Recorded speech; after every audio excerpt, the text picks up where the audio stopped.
This post caught my attention because it's such a good example of how happiness really works. So let's spend some time this because the post isn't that long. Let's read through it together. About a month ago, I quit scrolling social media and I quit smoking, quit drinking. I prioritized myself, stopped trying to find a partner, and put all my energy into working and college. I hate it. I hate every second of it.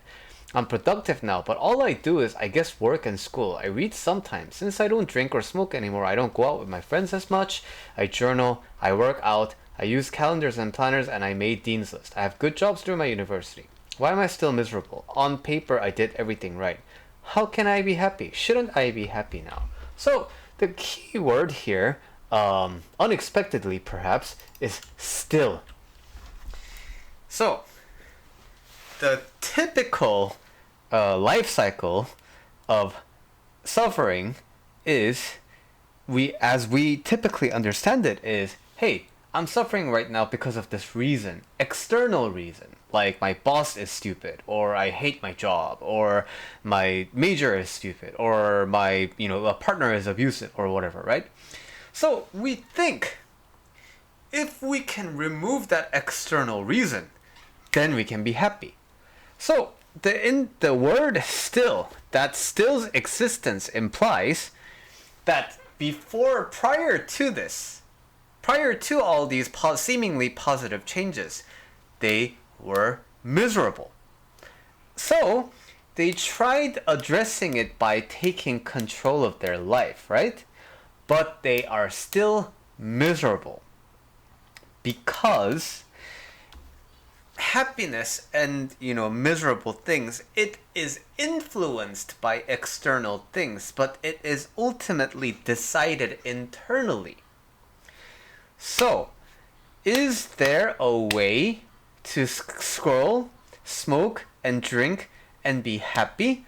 Yes, there is a way to think about it in such a way that it doesn't incur suffering, right? You just accept that you do these things, and then you gladly and willingly accept the ramifications of such things. So, if I quit smoking, what am I gonna be more likely to do in the future? Smoke more.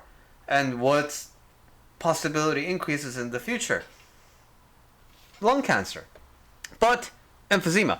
But you're like, you know what? I could have tried to quit, but quitting was hard. But I enjoyed my time smoking, and I enjoyed this, so I'm gonna willingly accept that this is the fate that I get. So if you can be totally at peace like that, if you could keep drinking, what's gonna likely to happen? You keep drinking, beer belly, like a fatty liver, and then cirrhosis, and all these things. But again, if you're like, you know what? I'll take it. I had a good time drinking, and so it's okay. Alcohol-induced Alzheimer's, I don't care. I enjoyed my time, and I would have been really stressed out if I tried to quit, so I accepted this. So just like that, in any circumstance and in any environment, when you can take responsibility for everything, you don't have to suffer, right? But because of the idea that this must be causing suffering. Yes, this external things can influence your suffering, or influence your happiness, but ultimately, even if these things don't exist, there's nothing stopping you from thinking, I'm still suffering, I'm still miserable, right? So the thing to do right now in this situation is actually come to realize, why am I feeling miserable? So, okay, the nice thing about this scenario is many people think that it's the external things, right? So they know that, but they don't do anything about it. This person actually went through and did a lot of difficult things. So now, in this wide range of possibilities, they have removed this possibility because they tried this. Therefore, they have a very narrowed down possibility range, right? So things are good. But this moment, even though it's miserable, if you can see that in the grand path of my development, in the grand path of my awakening, I have come a long way. And when you get to define your life by the things that you did, things that you do have, that's when you can find happiness in your life, right? So as long as this person continues down the path of why am I miserable? I thought it was, external things. I thought it was job. I thought it was academics, but Dean's List doesn't really help much. So maybe I wanted to party, right? But then now they will see that partying, because if you quit for a sufficient amount of time, smoking and drinking feels kind of bad. So now they will find that even partying doesn't really scratch the itch anymore. So now they kind of have no other option but to look inwards.